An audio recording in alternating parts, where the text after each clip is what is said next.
Proponent గారు చెప్తున్నారు 9 crores per annum వాళ్ళు గవర్నమెంట్కి కడుతున్నారని. దాంట్లోంచి మనకి పర్సంటేజ్ ప్రకారం వినండి, డిఎంఎఫ్టీలోకి మనకి ఎవ్రీ ఇయర్ ఫండ్ వస్తుంది. డిఎంఎఫ్టీ మీకు చాలా మందికి మీకు తెలిసినట్టే అది కామన్ ఫండ్. డిఎంఎఫ్టీకి డిస్ట్రిక్ట్ లెవెల్లో ఒక కమిటీ ఉంటుంది, దాంట్లో ఎంపీ గారు ఎమ్మెల్యేలు అందరూ మెంబర్స్ ఉంటారు. దాని నుంచి వాళ్ళు మన జిల్లాకి సంబంధించి ఏవైతే ప్రయారిటీలో డెవలప్మెంట్ వర్క్స్ ఉన్నాయో అవన్నీ టేకప్ చేస్తారు.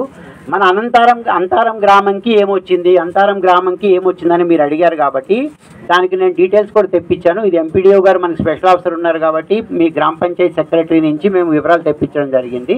దానికి సంబంధించి మనకి ఇప్పటివరకు 30 లక్షల రూపాయలు 2019 నుంచి ఫండ్స్ అలాట్ అయ్యాయని చెప్తున్నారు. మాకు ప్రొసీడింగ్స్తో సహా మా దగ్గర డీటెయిల్స్ ఉన్నాయి.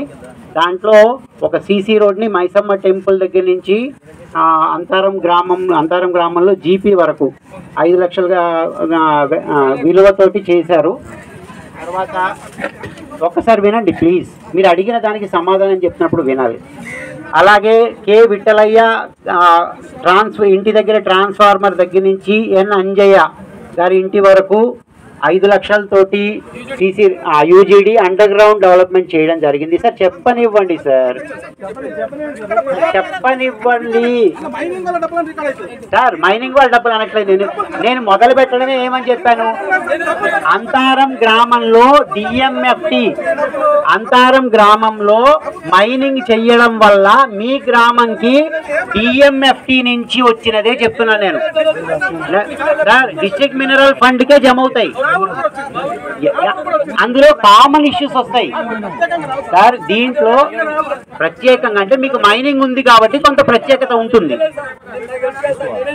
ఇదే విషయాన్ని మీ గ్రామంలో డిఎంఎఫ్టీకి ఏదైతే మిగతా వర్క్స్ ఏమన్నా ఉన్నాయో అది నేను ఇది చేసిన కార్యక్రమంలో మీరు అడిగింది నేను జిల్లా డిస్ట్రిక్ట్ మినరల్ ఫండ్లో చెప్తాను సార్. అరే చెప్పనివ్వండి.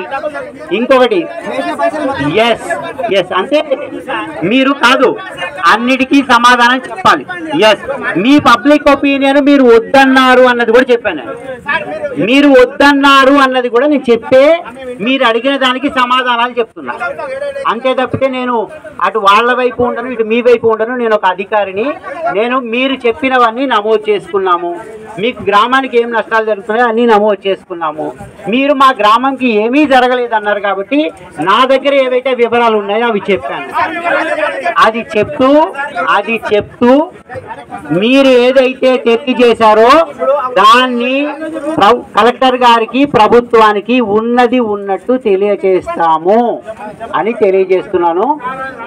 ఈ అభిప్రాయ సేకరణకి విచ్చేసిన గ్రామస్తులకి, ప్రపోనెంట్కి, పొల్యూషన్ కంట్రోల్ బోర్డు వాళ్ళకి, సహకరించిన పోలీస్ వాళ్ళకి, ఎంపీడీఓ గారికి, తహసీల్దార్ గారికి, అందరూ ప్రెస్ అండ్ మీడియాకి, గ్రామస్తులందరికీ కూడా కృతజ్ఞతలు తెలియజేస్తూ ముగిస్తున్నాము. Thank you.